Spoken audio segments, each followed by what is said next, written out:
Hey, Billy, you know what's awesome? What's that, man? Movie ripoffs, kinda. Are you talking about those kind of ones that capitalize on the success of the first one and never Yeah. quite capture that magic? Yeah, that's precisely what I'm talking about. All right.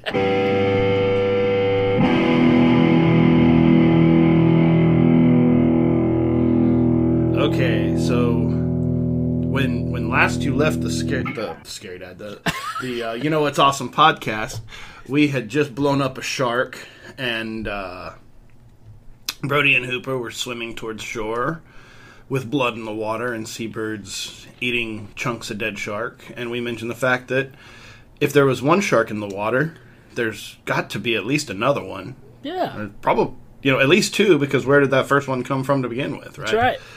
So it only stands to reason that at some point in the near or distant future, there would be another shark. So Right. just when you thought it was safe to go back in the water, And Here- what's funny is how you were showing your love so much for part 3 in the last episode. So I'm glad now we can talk freely about these, because I was like, no, we gotta talk about the first one, and then we can, because I actually love some of the other lower tier ripoffs of Jaws too. oh, dude, yeah. So The animals yeah, animals running causing amok. trouble. Yeah. Totally, big time. And then of course I was a big cryptid lover, big nature lover, reading about sharks and Right. going to the library and picking up books about snakes and wolves and bats and all kinds of cool stuff. Anytime there's any kind of nature that can cause some rowdiness, I'm all about it. So it's pretty incredible, because you can almost walk year by year. After the release of Jaws, you can pretty much just go year by year and pick out the Jaws knockoff movie. You kind of have to go with Grizzly at this point, right? Grizzly is Jaws just on land, right? Absolutely.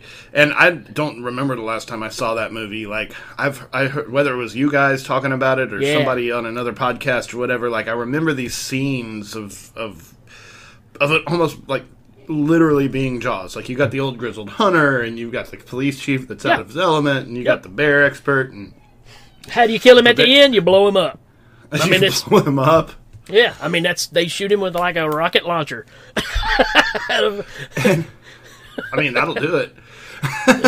So yeah, I have a big love for Grizzly, but I really have to talk about another right here before we start getting into the actual official Jaws sequels.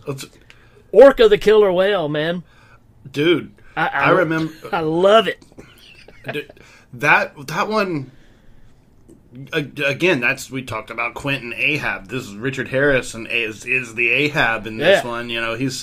He's all sideways against the orca, and it's just like mano a mano here.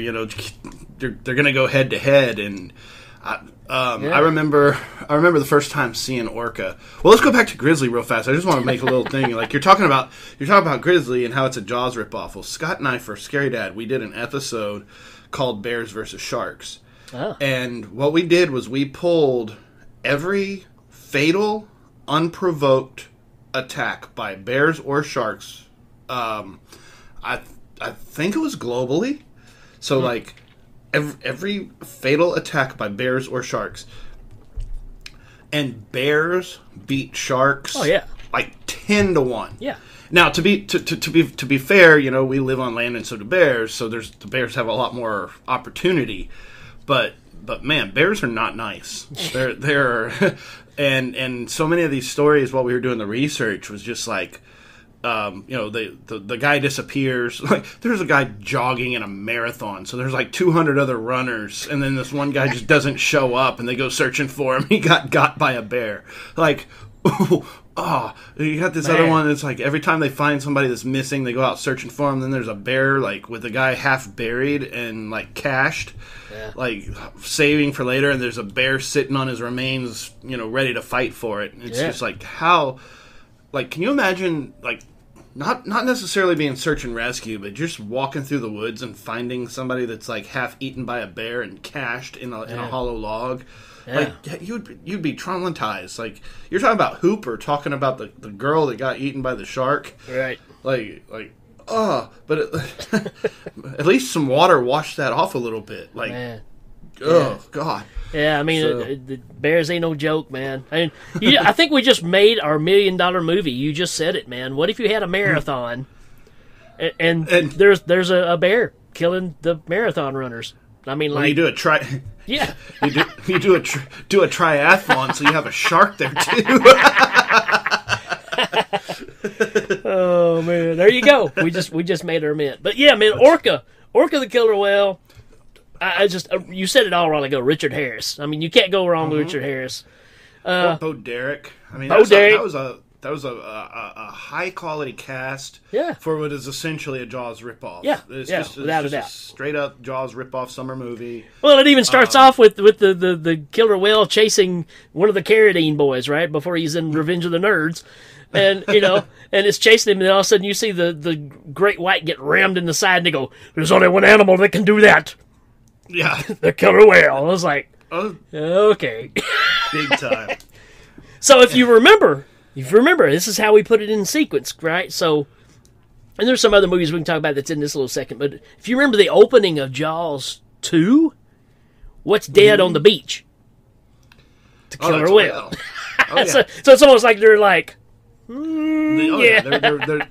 punting it back and forth a little bit. Right. Oh, of course. Here's one for you. Blood Beach. Remember that one? I don't remember that one. What was that one? Well, that's the one where it's like, maybe being in the water is the safest place to be because there's it's a monster that's on the beach that's under the sand and it's attacking people on the beach. Kind of like Tremors almost. Very much like Tremors, right? But this, I remember the commercials coming on, it was like, you could tell this was another little jab at Jaws. Nice. Yeah, it just shows you what a phenomenon Jaws was when it came out, and everybody was trying to get their piece. Up from the Depths, Roger Corman, kind of the same deal. Hello, Piranha. Okay, so Piranha's one of mine that, again, we talk about Orca for just a second. I'm sorry. You can't just bypass Orca the way that we have, because Orca really is an amazing movie. It's good, yeah. But I remember, like, I had a little steno book similar to the one that I'm jotting notes on now, that I was watching it, and I remember, like, writing down questions that I wanted to research, like behaviors. Yeah. Right. Like, because remember, the reason Orca got mad was because his mate was caught, and then she ended up giving stillborn birth to the pup, right. And then they just kind of hosed it off the boat. Right. And then I think they let her, they cut her loose. Yep. And then she ended up going right in the propeller of the boat. Yeah. Yeah, killing herself by hitting the propeller. And I remember writing down, like, is that something they actually do? Like, do animals commit suicide by going to a propeller? Like, I know whales beach themselves sometimes. Right. If they, like, they'll quarantine out. Like, if somebody's got a disease or whatever, they'll ostracize and quarantine, and, the few have to take a little bit of a beach nap for the team. But, like, all the different stuff. But whenever he goes rampages and starts busting up the docks and destroying the town. Yeah. And Bo Derek falls in the water, he bites her leg off. Yeah. Like, he just pulls that cast and just just tears her leg off, and just like there's so many brutal, awesome scenes. We were talking about the different scenes in Jaws, but whenever you have Jaws as a template, you're like, well, okay, we can amp this up. We can get a camera in the water and really make this punch out hard. There's some scenes in that movie that are just unforgettable. And especially at the end when he's flipping Harris around on the ice. It's awesome. Then he gets him on his tail and slams him against the iceberg, right? Just like, wow. And then he's just like, okay, I'm done. I got my vengeance. Yep. I was always infatuated with the whole, just kind of like what you're talking about with how smart are these animals, because they kept building this up. Of course, you're talking about the brutalness of it. I mean, it's De Laurentiis, so Mm-hmm. I made a comment on Hail Ming once. I think of when you see the De Laurentiis sign, you know you're in for a good time about 68% of the time. Yeah. But when he hits, he hits.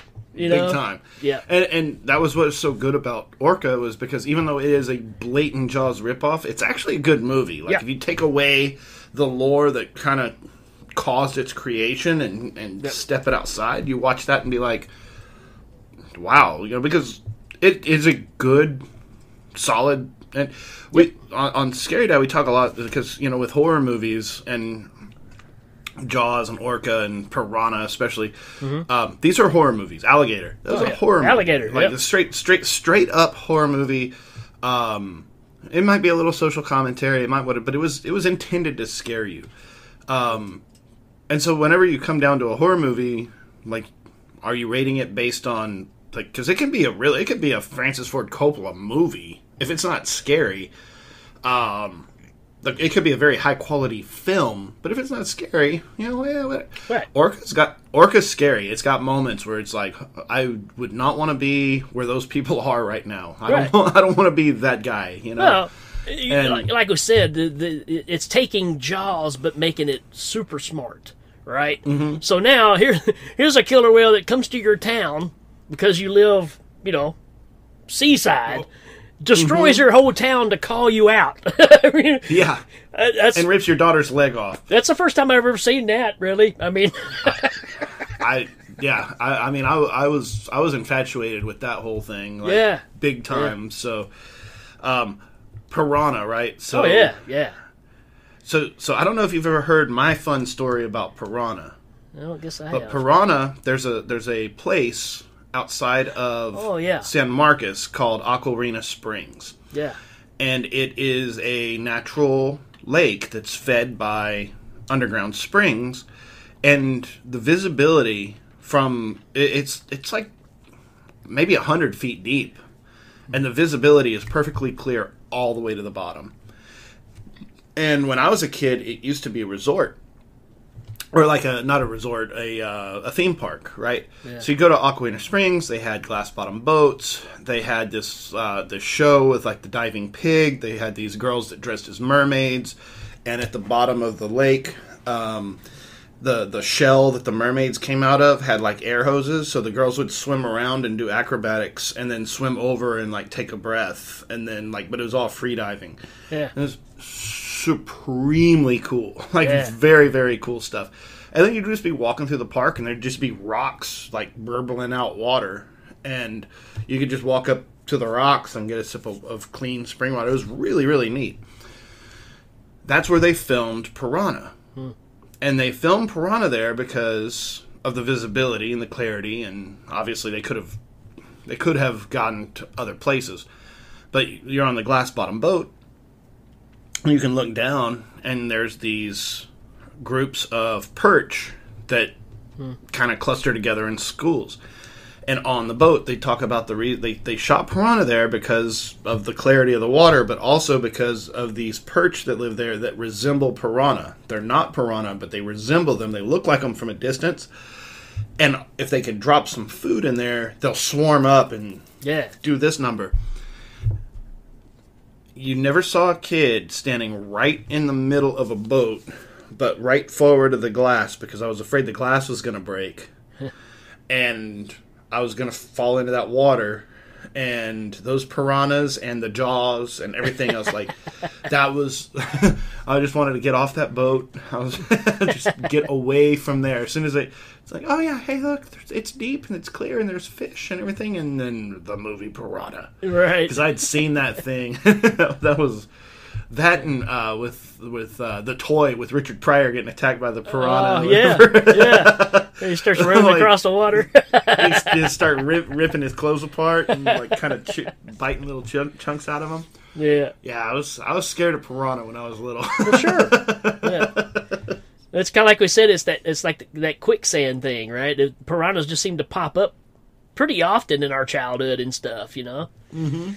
Every maniacal bad guy had some somewhere in a tank, right? And they're not nice. You know?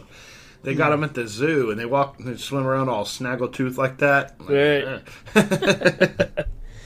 So I guess we can get into the official sequel, Jaws 2, which I have to admit, I love me some Jaws 2, man. Mm-hmm. It is not the first one, but there are scenes in the second one that you just can't deny, man. When the guy falls out of the boat with his girlfriend, he's trying to swim back. Even though it's one of those things like the opening of the original, you don't see anything. Man, when he grips the side of that boat and pulls it off, I mean, that's how hard he's holding on. That's intense, man. Like I said in the last episode, my dad recorded Jaws 2 off of TV for me, so it was probably like a less gory version than the original. Yeah. Watching the original and then remembering what was on that tape, there's not a whole lot of difference except for the TV, because Channel 13, Eyewitness News, like late night movie, whatever. But yeah, I think, again, having seen Jaws 2 before seeing the original, there's so many more attacks, there's so many more kills, and the shark's so much more prevalent. He's so much more visible. It's more of a serial killer movie, right? I mean, this is a horror movie that they went for with the second one, because it's straight up revenge. Let's kill a bunch of kids. I mean, it's put a hockey mask on the shark, and it's kind of what you got. Exactly. Well, and the fact that the shark gets its face burnt right at the beginning. Yeah. The divers, and that was what I was saying, is like, for me, with Jaws 2, having entered the series at Jaws 3, watching Jaws 2 and those divers at the beginning of the movie, they're exploring the orca. Yeah. Yeah. And I remember watching Jaws 2 with my dad, and they're exploring the orca, and they're taking pictures, and he's like pointing at the nameplate on the boat, and I was like, what is that? He's like, well, that's the boat that got sunk in the first one. Right. And for me, that was like, it was discovery. It was archaeology. It was like uncovering a hidden gem. It's like, oh, well, I need to know the story of this boat. Right. Like, I need to know what happens, because this is important, obviously. If it's not important, they wouldn't be here. Something serious happened. And then the shark attacks them, and the camera falls. Yeah. And later on, Brody's going through the photographs. Can't you tell this is a shark? See, it's just like bubbles in an eye. But like, dude, there was like you say, there's so many great scenes. The rafts getting all bundled together. Yeah. And the helicopter. Again, the helicopter. Yeah. I mean, it's just like, well, dude, that's when like, you're safe now. There's aircraft. And I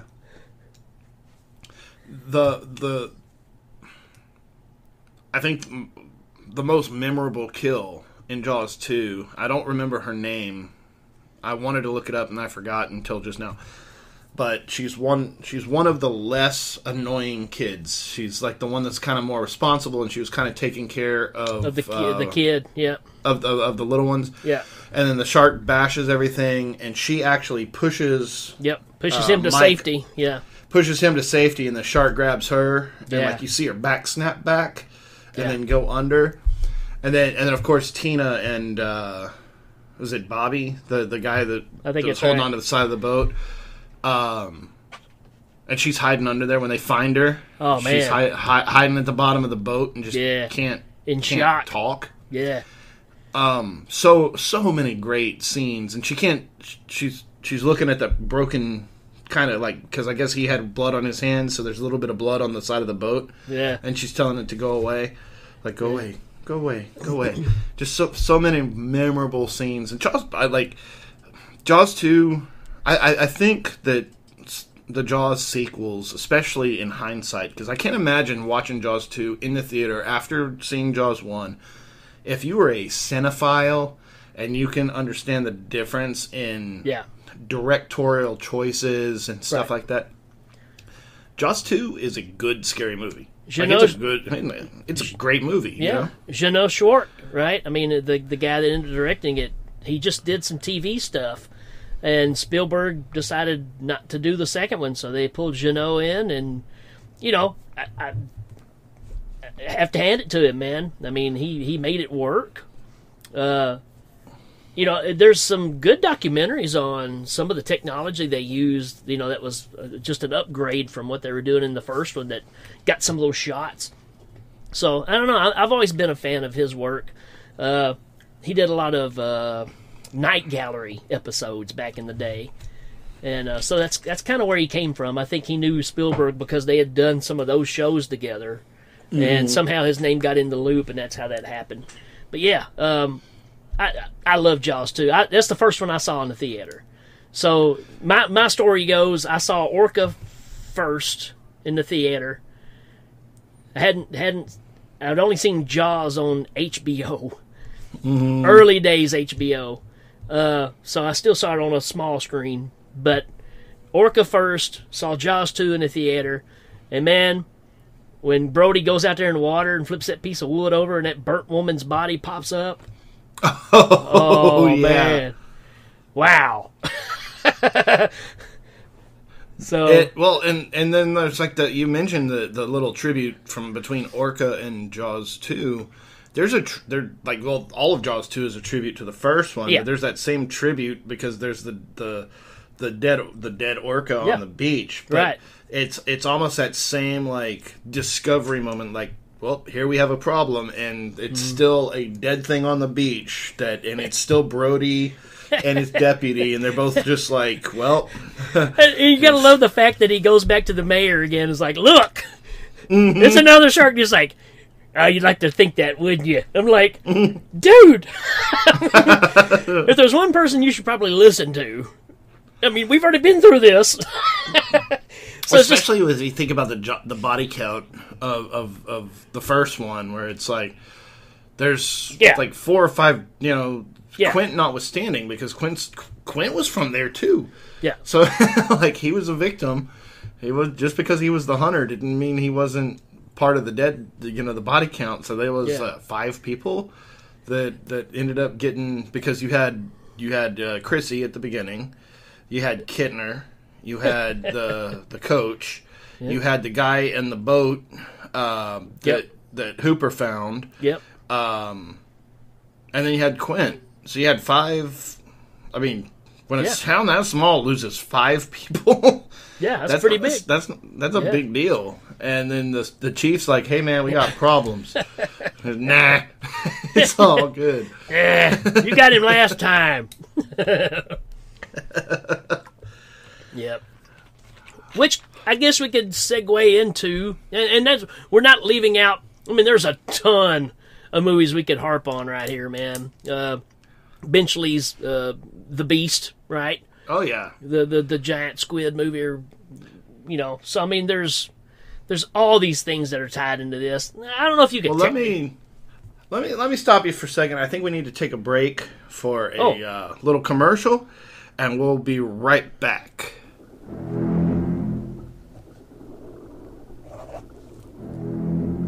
When the movie Jaws first opened, it created a sensation.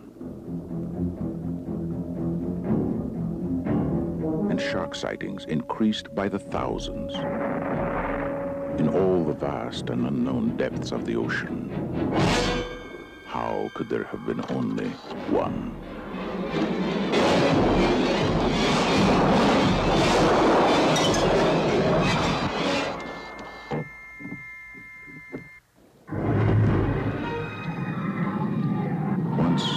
There was a terrible tragedy here, but today, Amity has a new hotel and the promise of a perfect summer.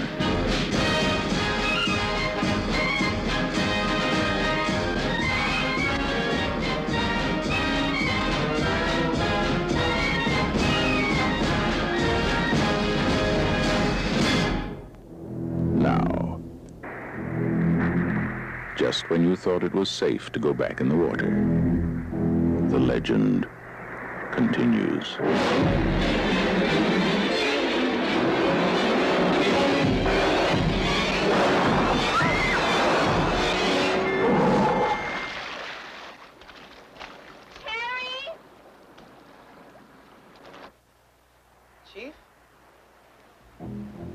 Chief Brody, can we go, please? I think we may have another shark problem. Are you serious? Roy Scheider. The homie looks incredible. Lorraine Gary. And Murray Hamilton. Look at this. That's a shark.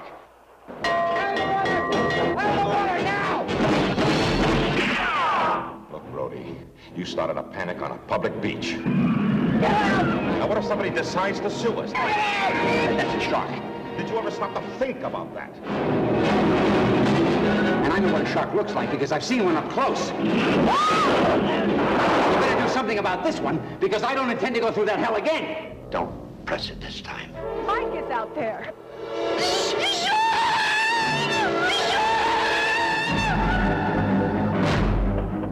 Over there! Oh, God, Eddie, swim!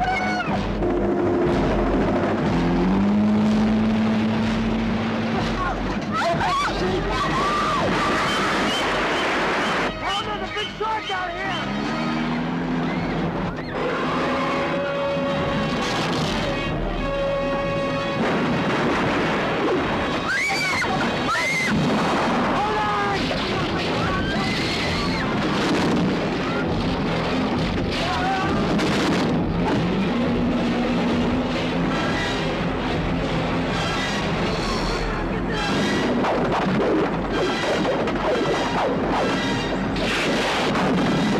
All I know is a boy is dead and my son and husband is still out there. Get me out! Get me out of the way! Yes! Watch out! None of man's fantasies of evil can compare with the reality of Jaws.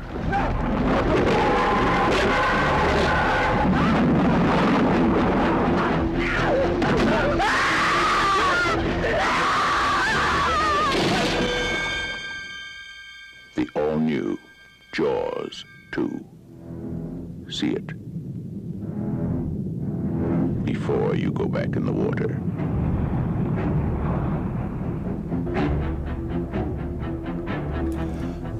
Okay, you were talking about Benchley and the rest of his books. Yep. Or I read Beast and White Shark and The Island and The Deep. Oh yeah. Like I was The Island. big Benchley dude. The Island was just rough, man. Man, that movie freaked me out when I was a kid.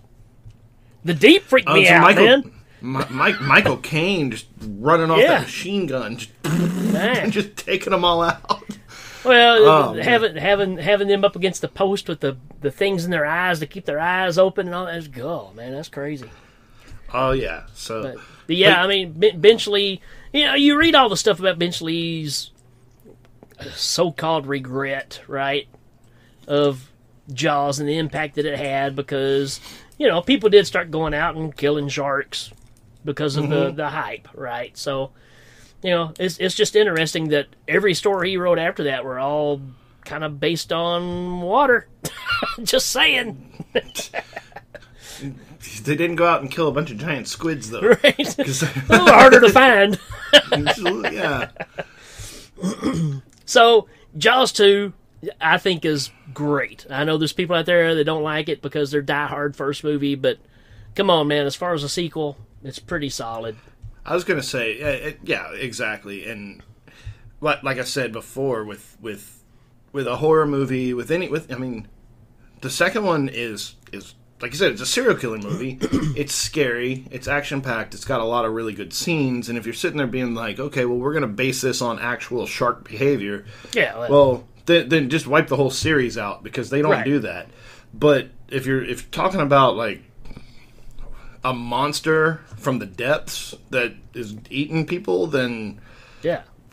well, you know, call it a demon. I don't care. But Jaws 2 is and it holds up because I watched it not too long ago. It was announced on Netflix, like, oh, hey, Jaws 2 or something. This was like maybe a year or two ago. It was like, oh, cool. So, like, watch Jaws 2, see if it holds up. And man, it held up. Like, there's no Jaws 3 did not hold up. Jaws 3 is pretty hokey. There's still some scenes in there that I love because I love them. You know what? But, it was on TV every day. I mean, every time it was on, you know, when I was a kid, it was on every day, and you watched it. I mean, yeah, you know, and it's one of those things with 3D technology. I wouldn't take it away from anybody. As far as like filmmakers or anybody like, oh, hey, let's work with 3D or whatever. But it's like there's so much that whenever you're working with that technology behind a camera and you're looking through the lens of what can we do, like what is something that we can use this effectively.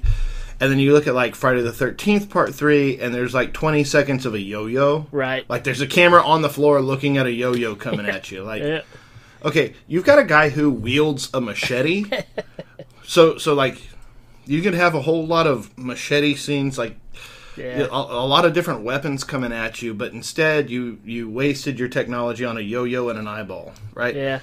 So Jaws 3, kind of the same thing. One of the big hokey things is the motionless shark just kind of coasting sideways at the window. The 747 that's coming in for landing. Yeah.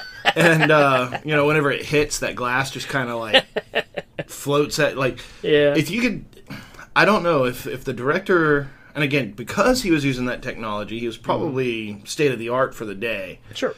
And if you were watching it in the theater, it might have had a different effect than watching it on HBO, on HBO on a 19-inch screen or whatever. You're right. Yeah, but I mean, like it doesn't even look it's superimposed, because remember back in the day whenever you used to have channels that would like cross over. So you'd be watching a show on one channel and the other channel would just kind of fade. So you'd be watching, I don't know, you'd be watching Love Boat, and then Star Trek would just kind of float in the background of your show. Yeah. That's what it looks like in Jaws 3 with that shark. It's like, okay, we're looking out into the water and there's just kind of this staticky ghost shark coming at you.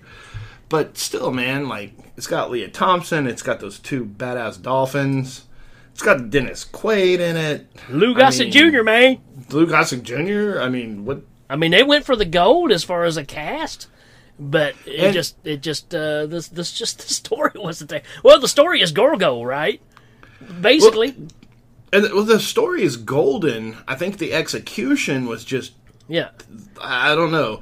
And I think... Because oftentimes I think about what you have to be as a screenwriter. Okay, so SeaWorld is not that big. Right. Like, even if you've got acres and acres and acres of space, you know, go back to the bear discussion. If you've got like 40-foot fences around like 20 acres, there's still only 20 acres worth of area that a bear could hide. If you're looking for it, you're going to find it eventually. Yeah. You know, and also, if you think there's a bear stuck inside of your 40-acre compound, you wouldn't just send random people out alone and unarmed to look for the bear. Yeah. Go prove there's not a bear out there. Like, oh, okay, sure. I'm just gonna go on. So, but yeah, you know, there's like there's just so much stuff in the story that just doesn't make sense. Like the shark just kind of hangs out in the filter. Like when it's not when it's not creeping around eating people, it just kind of chills in the filter. Yeah. Well, they had to find a place for it to kind of hang out. It's not going to take off and then keep coming back in the same way. I mean, it's there to harvest, right? So, but I love that they took the whole Gorgo idea of it being the baby, you know, and you're thinking this is what we're dealing with, and then no, the big one's not even here yet, right? Yeah. So I don't know. It's cheesy, but it's I don't know, man. I'd still watch it right now if it came on. Yeah, dude. I mean, I absolutely. I mean, there's such a deep place in my heart for Jaws 3. Yeah. And on Mother's Day, I always post pictures of Ghost Jaws, like a 747 3D, because there's that scene. And again, I like from reading books about sharks and how they are, and they're territorial. Right. They're not familial. They're not mammals. You know, basically sharks eat each other in the womb. Mother shark has babies, and then there's some kind of weird instinct that kicks in and makes her bail. Yeah. She'll drop her pups and then swim away really, really fast, and then leave those pups to kind of fight it out or separate. Yep. And then you have a new shark, a baby shark, but a new shark that kind of develops its own habitat and its own territory. So whenever they're like, because I knew this when I was like 10 years old, like 7, 8, 9, 10 years old, and it's like, it's the shark's mother. It's like you had a full-grown shark get caught, and then his mom comes back for revenge. I'm like, even at 10 years old, I was like, probably not. That's probably not how that works. But it's just funny how that was the next idea. I mean, I guess you can say, hey, wait a minute, what can we do to make this difference? How do we keep them from being out in the same area? What if they attack SeaWorld? And I'm pretty sure that's where the idea came from. They got the rights to be able to go and shoot at SeaWorld, or what part they wanted to build of SeaWorld, and they just ran with it. And that's what happened, you know. It is weird to watch a franchise, because, again, we're talking about Jaws 2 being, like, an effective and actually really scary sequel that's in the same world. Yeah. Like, they used a couple of names, but I also don't, like, was Dennis Quaid supposed to be Mike? Yeah. Yeah, that was Mike Brody? Yeah. In Jaws 3? I believe that's it's right. Yeah. Yeah. That's one of those that's just kind of like, okay, well, why did he even have to? Because they felt like they had to tie that story into the family, right? Which is why we get the ridiculous one after that. Now, that one I saw in the theater. Oh, yeah, I saw. So it was one of those fun little wraparounds, because I saw Return of the Jedi with the same cousin in the same theater. So, like, at Christmas time, summertime, whenever we could get the families together, then all the women would go shopping, and Grandpa would take the cousins to see a movie. And so we saw Return of the Jedi with Grandpa, and my cousin Aaron, who's like a couple years younger than me, so this is 93 or 83. Yeah. So I would have been like 7 years old, and Aaron would have been like 4 or 5. Dang. And he couldn't handle Jabba. Sure. He couldn't handle the throne room scene, and so my grandpa had to take Jabba out, or take Aaron out of the Jabba scene until after the Sarlacc. So I was watching Return of the Jedi by myself, watching Boba Fett die. I'm like, oh man, no way! Like this is not good. But then, like, a few years later, it's like, well, what do we want to go see? And Aaron and I both chose Jaws: The Revenge. And I don't remember what it was up against, but man, of course I loved it. What else? I loved it. There was a freaking shark eating people in the water. What you gonna do? But that's the one that I have not gone back and watched many times at all. You know, it's almost it's kind of embarrassing. Like, I feel bad for the people that are in it. There are people that absolutely love that movie. I have never made it through it. I've seen it all, just in pieces, but I've never sat and watched the whole thing. I just can't do it. Can't do it. Yeah, it doesn't make sense. Yeah. In even, I don't know, like even Jaws 3, if you think about it, because it's inside of SeaWorld. So yeah, if a shark was to get caught inside the gates and kind of, like, well, what happens when a shark jumps in the boat? It just kind of flops around, and it's dangerous until somebody gets it out of there, right? So, like, even that concept is feasible. But, like, in Jaws: The Revenge, the shark goes to Amity, where Sean is now a cop, like his dad, who died because he was so worried about another shark coming back. Like, I don't.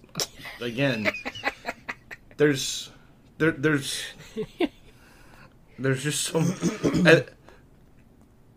And then the shark attacks Sean randomly on his boat. Oh yeah, and just like rips his arm off and kills him. Sure. And so then, the mom is so distraught that she decides to go down to the Bahamas, where Mike is a marine biologist studying conchs. Like, he's watched people die by shark, like, right in front of him multiple times. And he's like, I'm going to study snails in the Bahamas. So his mom comes down there, and the shark follows her. Exactly. I mean, like, it's... we keep talking... It was ridiculous enough for part 2 for there to be another shark in the same area that the same sheriff has to fight. Mm-hmm. You know, 3 is ridiculous. So 4 is just beyond ridiculous. I mean, they try so hard to keep tying in. Well, it's no different than any slasher series, right? They have to have that one common thread, and as long as they've got that one thread, they can kind of keep this thing moving along, right? Instead of just saying, Go ahead. It took Friday the 13th 7 ridiculous movies before they got to Manhattan. and Jaws of Revenge feels like Jason Takes Manhattan, where it's just like, it doesn't make any sense. There's no reason why they're there. Right. It's just kind of dumb. And then it attacks a banana boat. You know, I kind of have to agree with you that Jaws 4 and Friday the 13th Jason Takes Manhattan are like the same equivalent of a movie. We're going to make a lot of people mad here. I'll probably, but I don't care. It's just like, the shark's out of his element. They don't have great whites in the Bahamas. Yeah, and just the whole thing. And it's not like he's a unstoppable eating machine. It's like an orca where he's trying to draw the Brodies out. Like, there's some kind of weird familial thing where we have to finish this. They're trying to do what Orca did, but Orca just did it better. Mm-hmm. Basically. And then the screaming, the roaring shark. I can't, dude. I can't do it. Oh, man. Ridiculous. Well, and the funny thing is, like, I don't know what the end you've seen, because this is one of those weird things with the Mandela effect. So I saw the movie in the theater, right? At the end of the story, they feed it this electronic device. Whenever it's like a dog collar, so whenever they push the button, it makes him. It shocks him. Yeah. So they shock him up out of the water, and the boat rams into the shark and kills it. Then the front of the boat breaks off, and then the shark stabbed sinks. Yeah. Right. There is an alternate version where, and I've seen it on YouTube, where the boat stabs the shark and then the shark explodes, like in the first one. And I've read blogs and stuff on Reddit where, like, no, I saw this in the theater. This is the way it's always been. Like, how did he explode? Like, what was the accelerant? What was the bomb? Like, I don't, like, but yeah, because they blew him up in part 1 and 3. And then in part 4, I guess they had to have an alternate ending where he exploded in some theaters. And I just imagine, because even all those other things, if you had something like if a shark, like if you could make the shark breach and it stuck on your boat, at least that's feasible. There's gravity. Yeah. But just having a fish explode because a wooden post touched it doesn't make it. Yeah. Yeah, and that was the thing. You know, people always talk about, well, you can't shoot the air tank inside the shark's mouth and it explode like it did. Well, of course, second movie, we're pulling up the electrical wire and shoving it in his mouth and electrocuting him. So I don't know. Is it any more ridiculous? Probably not. I just think the story's not there. It's just like, well, it's that sequel thing, man. You just keep it going, and the story just gets so diluted with nothing. And it's trying to monopolize off of a big name and putting as little money into it as possible, even though you hired Michael Caine. Yeah. But at the same time, Michael Caine would do anything in the 80s. Yes, that is true. And he did have a relationship with Benchley Movies because he was in The Island. Yep. And you know, I have to say, because even though Michael Caine is awesome, I can't imagine he cost that much. Like, he couldn't. He could not. There's no way he cost as much as Richard Dreyfuss did at the time. So here's always my calling card when it comes to a movie. When I see the cast and I see Mario Van Peebles in there, I just kind of go, eh. Yeah. And I don't know why. It's kind of like Matt Sorum, right? Matt Sorum, the drummer. It's like whatever band he got in was going to split up. That's just the way it works. Mario Van Peebles going to be in the movie. It's probably going to suck. Yeah. And it's not even really his fault. No, it just follows him around. It's like except he read a script and was like, "This sounds good," and they're like, "No, it really wasn't good." Like you have that '80s narrator that's like, "It was not good." You going to pay me how much? Yeah, I'll do it. So then, you fast forward years and years, because then of course, like, you talked about like the movies that could be considered ripped off. Dude, sure. Halloween could be considered a rip off of Jaws. Friday the 13th. I mean, they're just like I'm not trying to be sacrilegious, but honestly, like the same formula of just like why, and whatever. But then you had your animal movies like again like Piranha and Alligator and Alligator, man, Alligators. Man, I remember that coming on TV and everybody talking about it at school the next day when the kids are making the little boy walk the plank in the pool, right? I mean, that movie made an impact, man. That's an Italian flick, right? Alligator was I mean, I remember that just what would happen, like flush the toilet. And, like, he just... He's eating toxic waste down there and all the drugs and just like getting big, and it was it was just like Jaws. He's just picking people off at random, right? But yeah, Jaws, like when he busts up out of the street, heck yeah, man, that's like, great. Dude, it's so good. It. What about all the Italian knockoffs, man? You've got Great there's White. That one that's that's almost an exact shot for shot remake of the same, like, and it's gritty and kind of gross, and it's just like. But the shark, man, the shark, they built one shark head, and it only does one thing really good, and they just use that same shot over and over and over, and it just pops up like a buoy, right? It just pops up, and the mouth just kind of goes, eh. And they got this guy looks like Hulk Hogan in there. You got who's the guy got killed in Twilight Zone? I know what you're saying, but Vic Morrow. Vic Morrow. Yeah, I mean he's the Quint in the movie, right?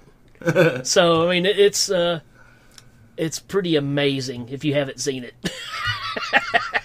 No, I remember because didn't it get banned because it was so close of a remake that they were like copyright claimed, like. Yeah, and that was back in the day before YouTube, where you could copyright claim things easier. Like they had to go international on them and be like, "No, you can't do this." It's too similar.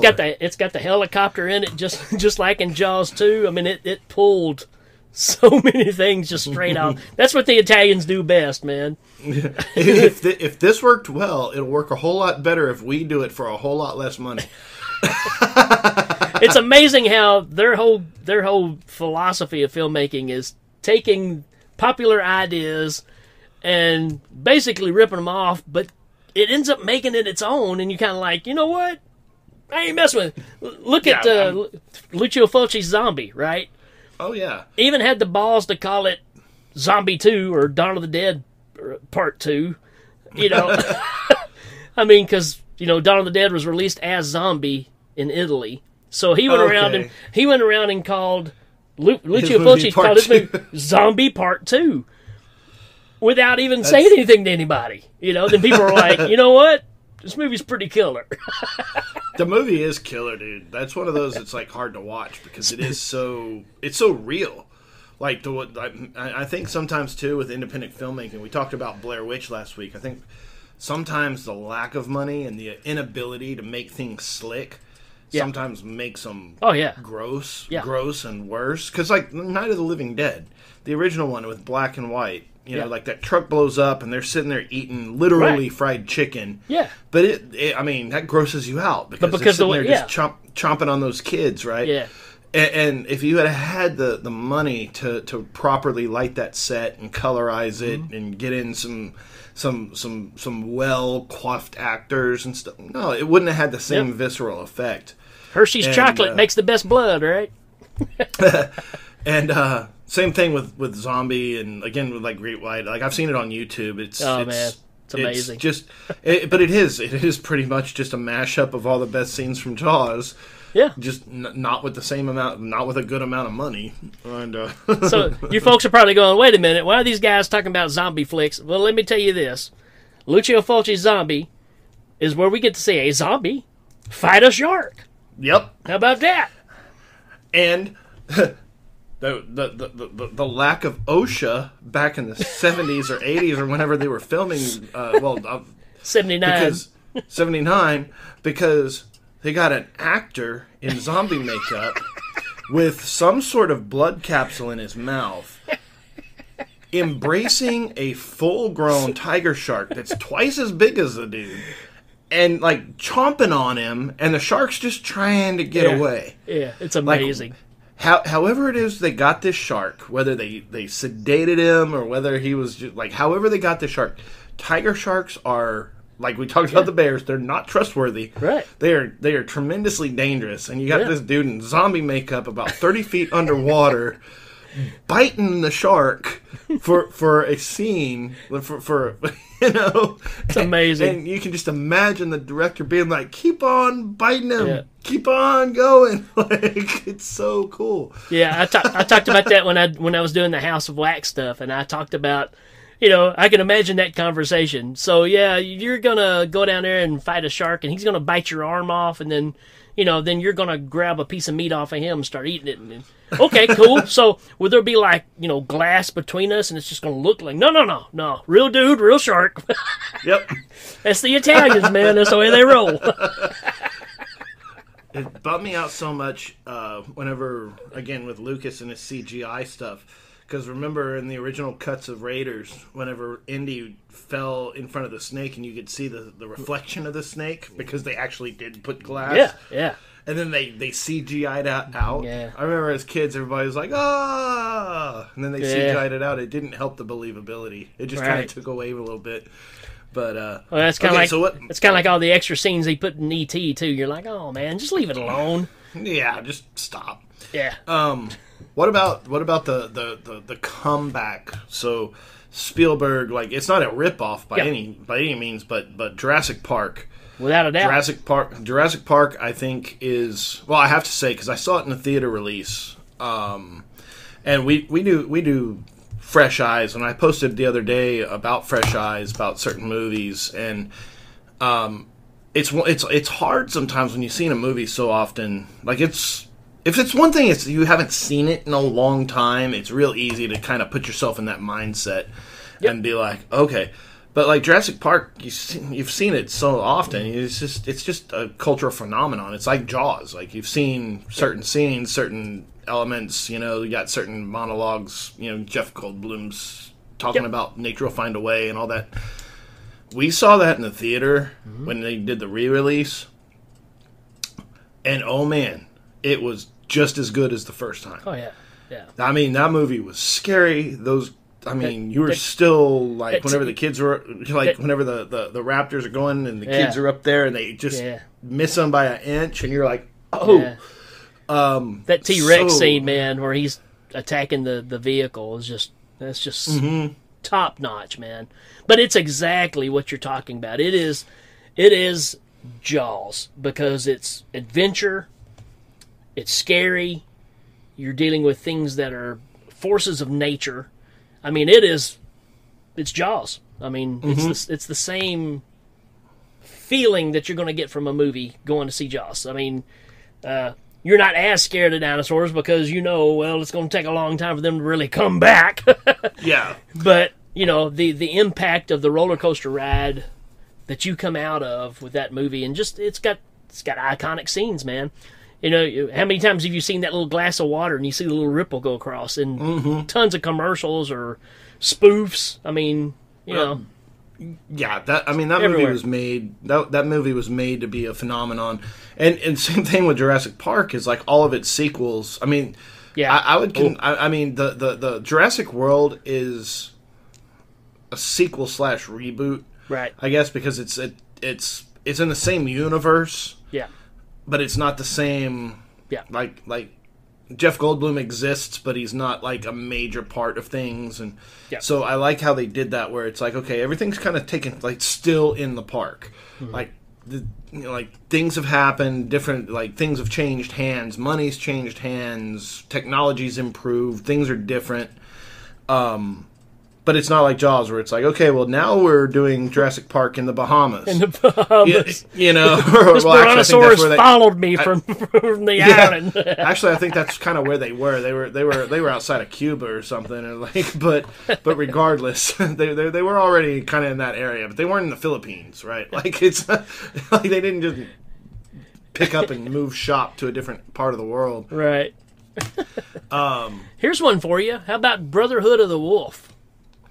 I have not seen that movie. Oh, I've heard that is an amazing movie, but I've never seen it. I need to put it on your list, because it is, it's definitely got a Jaws feel about it. I don't want to spoil it. Pretty incredible movie, man. I think during my hiatus, I think Mark and Danny covered it on Hell Ming. So, okay. I mean, they think very highly of it too. So, yeah, you need to check that one out. French film. What do you think about Deep Blue Sea?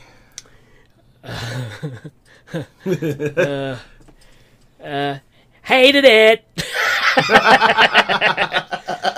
Man, of course, there's even the reference in there of, apparently Jaws happened in this universe, because they even know that, we're tampering with something that you shouldn't be messing with, so we're going to make smart sharks. Yeah, that works out very well, doesn't it?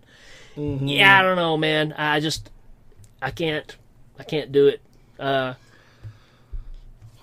I was very much the same way. Unfortunately, I was extremely excited because I thought, okay, well, especially with CGI, because it was still relatively young technology, and you saw what they did with like Terminator 2 and certain movies where it's like, if CGI is properly deployed, then it is an amazing technology. Sure.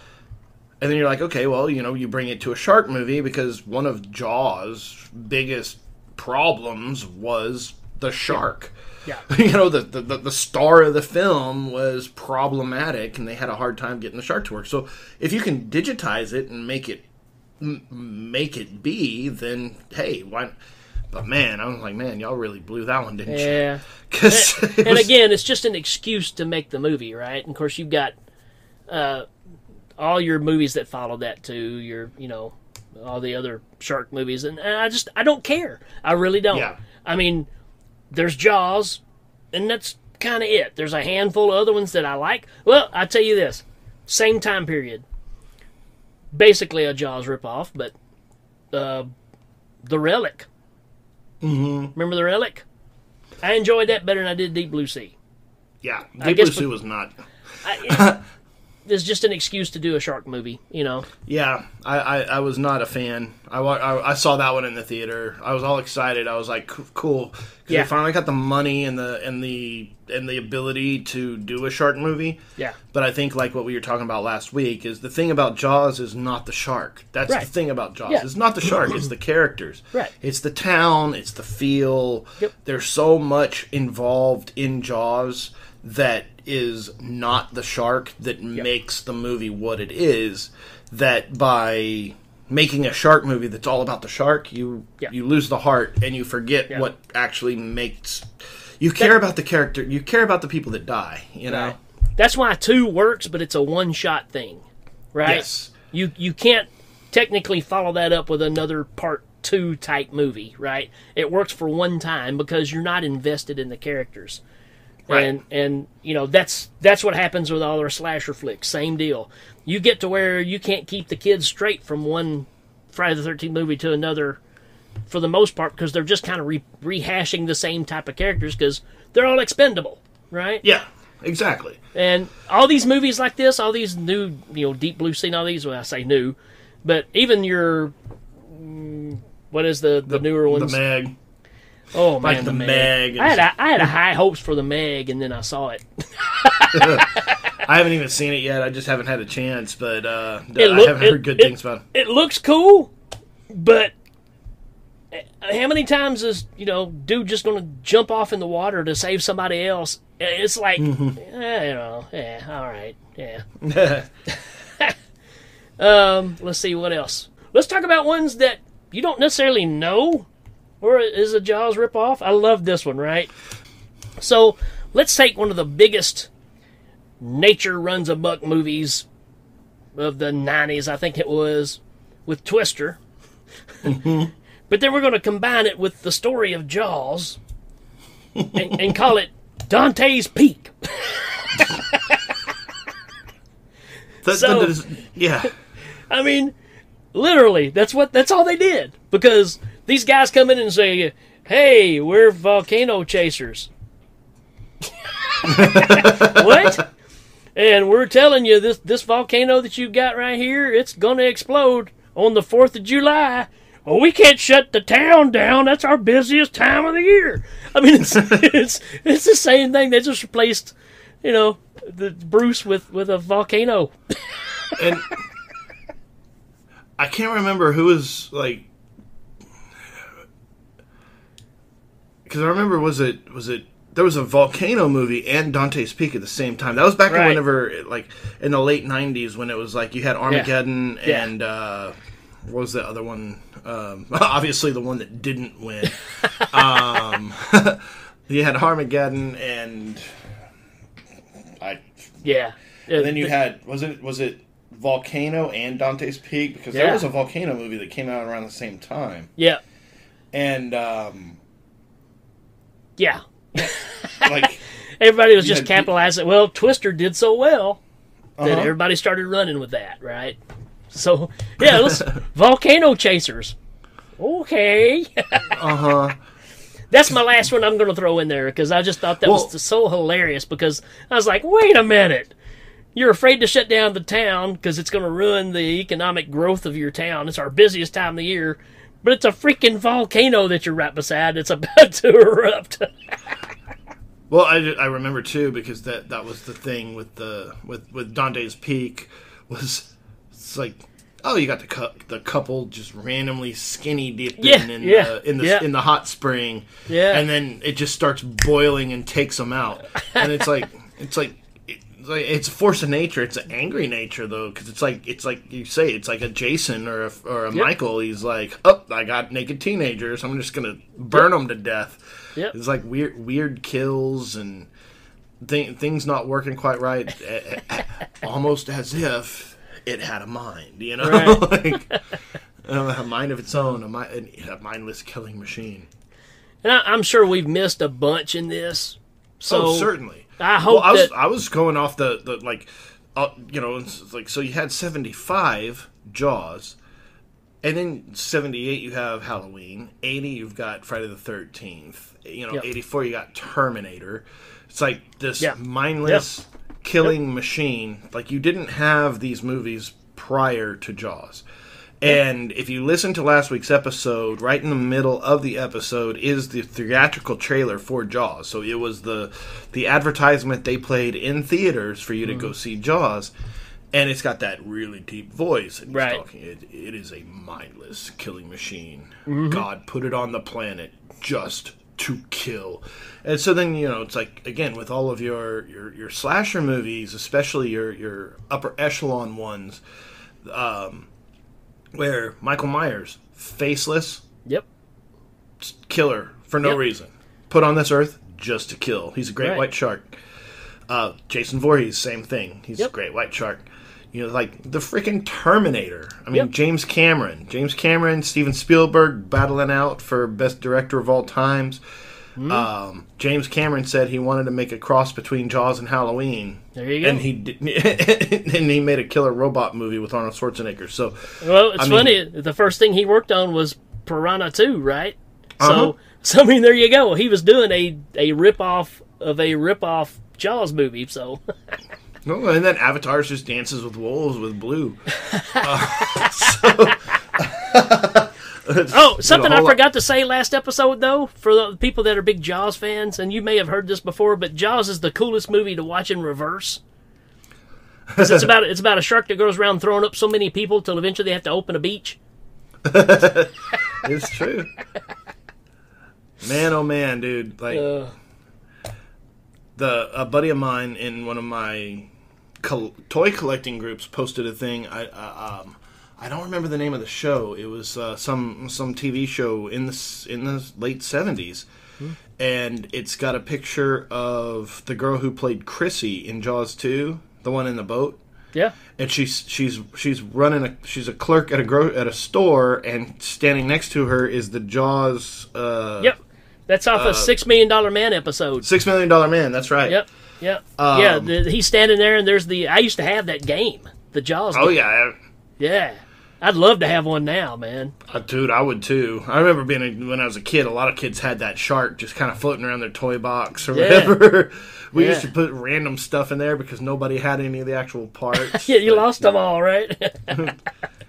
Pull his teeth out and make him gummy jaws, right? And even then, he looked less like Jaws than he did he looked more like the tiger shark that they pulled the license plate out of. Yeah, very much, with the tail switched up, you know. Yeah, cool, man. So, well, cool, like I said, I'm sure we missed a bunch. So, you folks that are listening, if we've missed your favorite Jaws ripoff, man, post it so we can make sure that we tip the hat to it, right? Absolutely. Yeah, like I always start off my summer season by pretty much watching Jaws 2. Yeah. Like one of the ripoffs, maybe a Piranha. Like I always just it kind of like, well, after a couple of weeks ago, now I kind of want to go again, because even One Crazy Summer is like post, joshing on Jaws. Yeah, that's right. With Foam. With Foam 2. It's not Foam. They're filming Foam 2. Right. Dolphin with rabies. It certainly changed culture a lot. Yep. Like a lot of people don't want to go swimming, or still can't go swimming because of Jaws. And but no, man, this one's been fun. Yeah.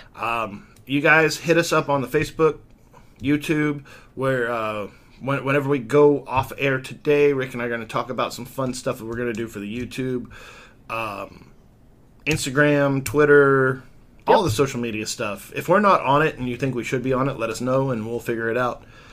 And I don't know. Any last words?